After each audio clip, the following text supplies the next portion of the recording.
बढ़ते हुए वजन और अनचाहे पेट को कम करने के लिए नियमित करें यह 2 योगाभ्यास। नमस्कार साथियों, स्वागत है आपका मेरे YouTube चैनल और Facebook पेज पर। साथियों, ये दिन की शुरुआत करेंगे एक सकारात्मक ऊर्जा के साथ, एक पॉजिटिव एनर्जी के साथ। साथियों, मेरा एक ही मकसद है, आप सभी स्वस्थ रहें, मस्त रहें, तंदुरुस्त रहें, अपने दैनिक कार्यों के साथ योग करें, निरोग रहें, नशे और दुर्व्यसनों से कोसों दूर रहें। सर्वे भवन्तु सुखिनः, सर्वे सन्तु निरामय। आइए इसी शुभकामना के साथ स्टार्ट करते हैं आज का योगासन। तो साथियों, आज हम करेंगे 2 योगासन। यह योगासन आपको बढ़ते हुए वजन, अनचाहे बेली फैट, बढ़ता हुआ पेट, इन सब समस्याओं से आपको छुटकारा दिलाएंगे। साथियों, योगा के साथ साथ आपको अपने खाने पर भी विशेष ध्यान देना होगा। आपकी जो डाइट है उस पर विशेष ध्यान देना होगा। खाने में आपको तली भुनी चीज़ें, आलू, चावल, फास्ट फूड और मांसाहार नहीं लेना है। शुद्ध शाकाहार भोजन लेना है। बेल वाली चीज़ें लेनी है, जैसे तोरई, कद्दू, लौकी, इस तरह की सब्जी का सेवन करना है। और ज़्यादा से ज़्यादा पानी पीना है, अल्कलाइन वाटर लेना है। इन सब आदतों को आप फॉलो करेंगे, नियमित योगाभ्यास करेंगे, तो आपको जो बेली फैट है, एक्स्ट्रा वजन है, ये सारा कम हो सकता है। हमारे भारतवर्ष में वैसे ही ओबेसिटी की समस्या ज़्यादा बढ़ रही है। लोगों का जो वजन एक्स्ट्रा तेजी से बढ़ रहा है, जिसके कारण अनेक प्रकार के रोग हो रहे हैं, दमा हो रहा है, हाई बीपी की समस्या हो रही है, और भी अन्य समस्याएं, पेट संबंधी समस्याएं हो रही है। इन सब समस्याओं से छुटकारा पाने के लिए आप नियमित योगाभ्यास करें और अपने डाइट का विशेष ध्यान दें। आइए देखते हैं इन आसनों को कब और कैसे करना है। तो साथियों, आज मैं आपके लिए लेके आया हूँ 2 प्यारे से योगासन। यह योगासन आपको बढ़ते हुए मोटापे, बेली फैट, बढ़ता हुआ पेट, लोअर बॉडी फैट, इन सब समस्याओं से हमें छुटकारा दिलाएंगे। आइए देखते हैं इन आसनों को कैसे करना है। दंडासन की स्थिति में खड़े हो जाएंगे। कमर, गर्दन, धड़ सीधी, पूरा शरीर स्थिर, शांत, खिंचाव रहित, तनाव रहित।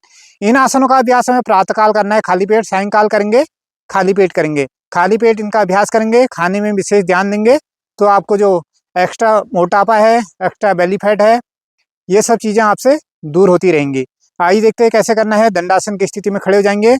तो साथियों, पहला आसन है हमारा हस्तोत्थान आसन एंड पादहस्तासन। स्टैंडिंग पोज है। जिन लोगों को कमर दर्द की समस्या है, स्लिप डिस्क है, कमर में दर्द रहता है, उन लोगों को इस आसन को नहीं करना है। उनके लिए दूसरा अभ्यास है, वो इसको लेटे लेटे करेंगे। पहला अभ्यास है पादहस्तासन एवं हस्तोत्थानो आसन। आइए कैसे करना है। दंडासन की स्थिति में खड़े हो जाएंगे। कमर, गर्दन, धड़ सीधी, पूरा शरीर स्थिर, शांत, खिंचाव रहित, तनाव रहित। अपने आप को आसन के लिए प्रिपेयर करेंगे। साथियों, सावधान की स्थिति में हम खड़े हो जाएंगे। कमर, गर्दन, धड़ सीधी, पूरा शरीर स्थिर, शांत, खिंचाव रहित, तनाव रहित। अपने आप को आसन के लिए प्रिपेयर करेंगे। दोनों हाथों को हम अपने थाइज के पास रखेंगे। पहले 3 राउंड हम धीरे धीरे करेंगे, क्योंकि इन आसनों को करने से पहले ध्यान दें, आप धीरे धीरे पहले वार्म अप करेंगे, हल्का सा वार्म अप करेंगे, उसके बाद ही इन आसनों का अभ्यास करेंगे। दोनों हाथों को अपने थाइज के पास, श्वास भरते हुए ऊपर की तरफ जाना है। श्वास, हाथों को ऊपर की तरफ ले जाएंगे, धीरे धीरे ले जाएंगे। जो लोग नए हैं, बिगिनर हैं, धीरे धीरे करेंगे। पहले 3 राउंड हाफ करेंगे, आप कम से कम 5 राउंड हाफ करेंगे। उसके बाद धीरे धीरे इसको पूरा ले जाएंगे। इनहेल करेंगे, एक्सहेल करते हुए नीचे की तरफ जाएंगे। पहले 3 राउंड हाफ करेंगे, आप ध्यान देना, आप 5 राउंड करेंगे, मैं केवल 3 राउंड कर रहा हूँ। इनहेल करेंगे, एक्सहेल। आप पहले इसको 3 राउंड या 5 राउंड हाफ करेंगे, क्योंकि क्रैम्प आ सकता है। योग में आपको अपने शरीर में किसी प्रकार का एक्स्ट्रा तनाव नहीं देना है। आपकी बॉडी जो आपको कहे कि आप अब कर सकते हैं, तब आप इसका अभ्यास करेंगे। अब इसको हम पूरा, केवल मैं 5 राउंड करूंगा, ज़्यादा आपको केवल डेमो दिखा रहा हूँ। आप इसको कम से कम 20 टाइम करेंगे, धीरे धीरे। जिन लोगों को कमर दर्द है उनको नहीं करना है, पहले ही बता चुका हूँ। स्लिप डिस्क की समस्या है, वो लोग नहीं करेंगे। अब करेंगे इसको मैं 5 टाइम करूंगा, आप कम से कम 20 टाइम इसका अभ्यास करेंगे। श्वास भरेंगे, श्वास छोड़ते हुए नीचे की तरफ धीरे धीरे करेंगे। 1,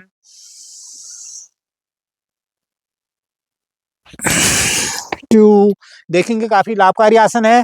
हमारी जो बेली फैट है उस पर पूरी तरह खिंचाव दे रहा है। जो एक्स्ट्रा फैट है हमारा धीरे धीरे रिड्यूज होगा, और हमारी जो स्पाइन है वो धीरे धीरे लचीली होगी। इससे हमारा जो शरीर का मेटाबॉलिज्म बढ़ता है, हमारे शरीर की जो ऑक्सीजन की सैचुरेशन है वो भी बढ़ती है, फेफड़ों के जो कार्य क्षमता है वो भी बढ़ती है। फिर से करेंगे, इनहेल करेंगे, एक्सहेल। 2,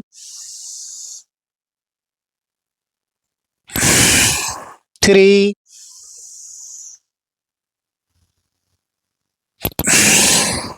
4,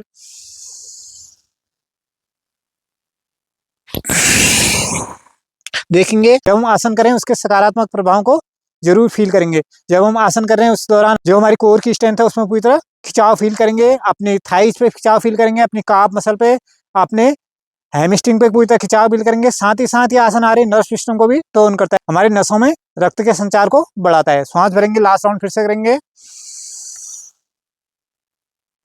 एक्सहेल, होल्ड करेंगे 1 2 3 4 5, वापस जाएंगे, वापस release and relax. 2 time deep breathing करेंगे, deep inhale and deep exhale, deep inhale and deep exhale करते हैं पूरी तरह रिलैक्स।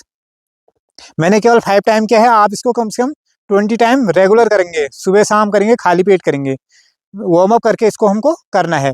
अब इसी में दूसरा अभ्यास है। दूसरा अभ्यास जिन लोगों को कमर दर्द की समस्या है, स्लिप डिस्क है, उन लोगों के लिए मैं लेटे लेटे अभ्यास बना रहा हूँ। वो लोग इसको लेटे लेटे करेंगे। जिनको झुकना मना है उन लोगों के लिए लेटे लेटे दूसरा अभ्यास है। आइए स्टार्ट करते हैं उसको। तो साथियों, अभी हमने पहले स्टैंडिंग पोज वाला आसन किया, अब हम करेंगे पीठ के बल लेटे लेटे। इस आसन का अभ्यास हम खाली पेट करेंगे। जब भी करेंगे प्रातःकाल या सायंकाल, प्रातःकाल बेटर रहेगा। दंडासन की स्थिति में लेंगे, कमर गर्दन धड़ सीधी, पूरा शरीर स्थिर शांत, खिंचाव रहित, तनाव रहित। यहीं से बाईं करवट लेते हुए पीठ के बल लेट जाएंगे। पीठ के बल लेटेंगे और ध्यान रहे जिनको पेट संबंधी समस्याएं हैं, जैसे अल्सर है, पेप्टिक अल्सर है, परपुरेशन है, या किसी प्रकार का हर्निया हाइड्रोसिल है, आंतों में सूजन है, या अन्य प्रकार की पेट संबंधी दिक्कतें हैं, पोस्ट ऑपरेटिव पेशेंट है, ऑपरेशन हुआ हो, उन लोगों को इस अभ्यास को नहीं करना है। तो साथियों, अगला आसन है उत्तान पादासन यानी लेग रेजिंग। आइए स्टार्ट करते हैं। धीरे धीरे अब हम देखेंगे इसको। पहले हम 15 डिग्री पर होल्ड करेंगे। श्वास भरते हुए दोनों पाँव को ऊपर की तरफ उठाएंगे और 15 डिग्री पर होल्ड करेंगे। आप इसको केवल 5 सेकंड होल्ड करेंगे स्टार्टिंग में, धीरे धीरे इसको 20 सेकंड तक ले जा सकते हैं। मैं अभी पहले सीधे 10 सेकंड होल्ड करूंगा। देखेंगे, श्वास भरते हुए स्टार्ट करेंगे, श्वास भरते हुए स्टार्ट करेंगे। 1 2 3 4 5 6 7 8 9 10, डाउन जाएंगे। देखेंगे आसन के दौरान खिंचाव तनाव को फील करेंगे, सकारात्मक प्रभाव को फील करेंगे। जब हम उत्तान पादासन का अभ्यास कर रहे हैं तो हमारी जो बेली फैट पे पूरी तरह खिंचाव बढ़ रहा है, अपर बेली पे, लोअर बेली पे, मिडिल बेली पे खिंचाव फील करेंगे, अपने मिडिल बेली फैट पे खिंचाव फील करेंगे, और अपने थाइज पे, काफ मसल पे, अब हमारी बैक की मसल्स पे भी खिंचाव फील करेंगे। श्वास भरते हुए फिर से 30 डिग्री पर होल्ड करेंगे। 1 2 3 4 5 6 7 8 9 10, नीचे की तरफ जाएंगे। देखेंगे काफी लाभकारी आसन है। यह आसन हमारी बेली फैट को कम करने के साथ साथ हमारी जो लेग की स्ट्रेंथ है उसको भी बढ़ाता है। अगर आपके पाँव में कंपन होती है, पाँव में झंझनाहट होती है, नसों में दर्द होती है, इसके लिए भी आसन काफी लाभकारी आसन है। अब इसको हम 60 डिग्री पे या 45 डिग्री पे अपने सुविधा के अनुसार से उठाएंगे। पहले हम 45 उठा लूंगा, उसके बाद मैं 60 ले जाऊंगा। इसको सीधे 1 2 3 4 5 6 7 8 9 10, मैं इसे 60 डिग्री ले जा रहा हूँ, आप नीचे लाएंगे। 1 2 3 4 5 6 7 8 9 10, धीरे धीरे नीचे की तरफ लाएंगे, नीचे की तरफ लाएंगे। देखेंगे पूरी तरह खिंचाव फील करेंगे अपने बेली फैट पे। बेली फैट का दुश्मन है आसन, काफी लाभकारी आसन है। बेली फैट को कम करने के लिए, वजन को कम करने के लिए, हमारी लेग की स्ट्रेंथ को बढ़ाने के लिए काफी लाभकारी आसन है।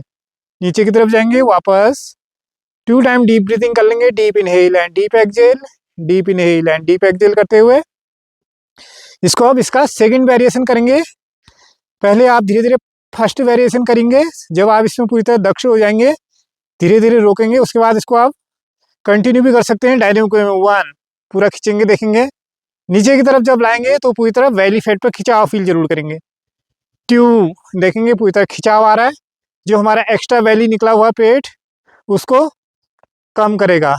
बेली फैट के कारण हमारे बढ़ते हुए वजन और बेली फैट के कारण अनेक प्रकार के रोग उत्पन्न होते हैं। मोटापा हो गया, हाई बीपी की समस्या है, घुटने खराब होने जैसी समस्याएं इससे उत्पन्न होती है। आपका लुक भी बेकार रहता है, इससे हमारा जो लुक है वो भी बेकार हो जाता है। आप इसको करेंगे, नियमित करेंगे, आप दिखेंगे स्लिम और फिट। लास्ट राउंड फिर से करूंगा मैं। श्वास भरेंगे, श्वास छोड़ते हुए नीचे की तरफ, नीचे की तरफ, वापस release and relax. 2 time deep breathing जरूर करेंगे। Deep inhale and deep exhale, deep inhale exhale करते हुए पूरी तरह रिलैक्स।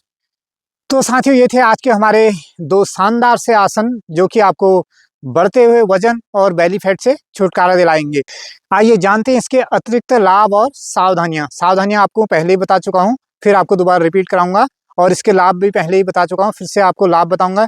यह आसन काफी लाभकारी आसन है। बेली फैट को कम करने के साथ वजन को कम करते हैं, साथ ही साथ ये हमारी जो बैक की मसल्स है उसको टोन करते हैं, स्पाइन को लचीला बनाते हैं, हमारी जो हैमस्ट्रिंग में खिंचाव देते हैं, काफ मसल को टोन करते हैं। यह आसन हमारी जो शरीर में लचीलापन बढ़ाते हैं, फ्लेक्सिबिलिटी बढ़ाते हैं, साथ ही साथ ये आसन हमारे पाचन तंत्र को भी मजबूत बनाते हैं, गैस एसिडिटी की समस्या को कम करते हैं, हमारे लीवर को डिटॉक्स करते हैं, मजबूत बनाते हैं हमारे लीवर को। साथ ही साथ ये आसन हमारे शरीर में रक्त का संचार भी बढ़ाते हैं, ऑक्सीजन के सेचुरेशन को बढ़ाते हैं। काफी लाभकारी आसन है, शरीर का मेटाबॉलिज्म बढ़ाने में काफी लाभकारी आसन है। यदि आप अपने दिनचर्या में इनको नियमित करेंगे, ना आपका बेली फैट बढ़ेगा, ना आपका वेट बढ़ेगा, आप रहेंगे हमेशा चुस्त एवं तंदुरुस्त। तो साथियों, इसमें सावधानियां, जिन लोगों को हर्निया है, हाइड्रोसिल है, अल्सर है, पेप्टिक अल्सर है, या किसी प्रकार का सर्जरी हुई हो, या किसी प्रकार का ट्रोमा हो, या हाई बीपी की समस्या हो, दमा हो, वो लोग इस आसन को नहीं करेंगे। तो साथियों, ये थे आज के हमारे 2 शानदार से आसन। तो साथियों, इस तरह की वीडियो के लिए आप मेरे यूट्यूब चैनल को सब्सक्राइब करें, शेयर करें, लाइक करें, कमेंट करें, और मेरे फेसबुक पेज को फॉलो करें, ताकि आपको नई से नई वीडियो हर रोज मिलती रहे। तो दोस्तों, मिलते हैं अगले दिन नई वीडियो के साथ। तब तक आप स्वस्थ रहें, मस्त रहें, तंदुरुस्त रहें, अपने दैनिक कार्यों के साथ योग करें, निरोग रहें, नशे और दुर्व्यसनों से कोसों दूर रहें। जय हिंद, जय भारत, जय देवभूमि, जय उत्तराखंड।